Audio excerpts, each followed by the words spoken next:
Jika ada kesempatan, para prajurit yang menyamar itu melakukan serangan kepada Belanda di tengah malam.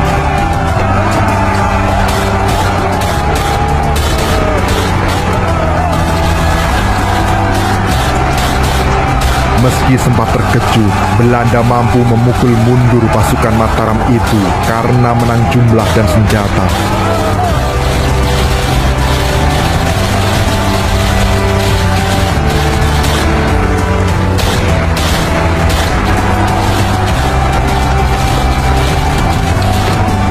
Merasa telah menang, pasukan Belanda pun lengah. Tiba-tiba muncul pasukan utama Koloduto dan menyerang dari arah selatan dan utara.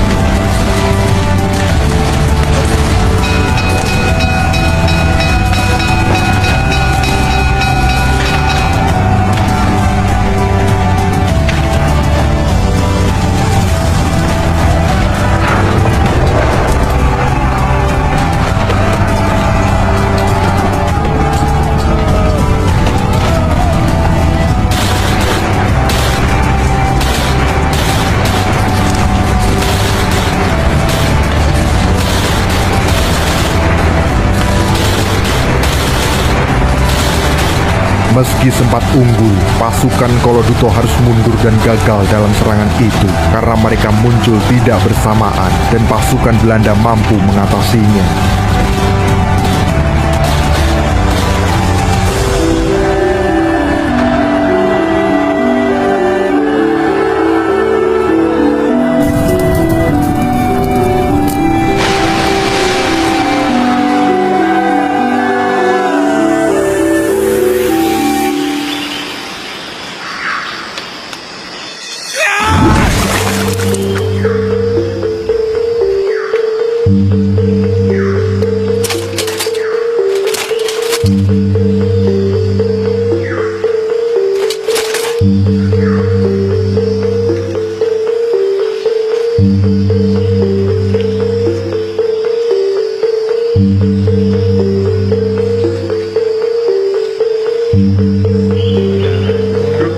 Keesokan harinya, pasukan yang dipimpin Bahurekso menyerang Belanda. Mereka menggali parit sebagai strategi perang melawan Belanda.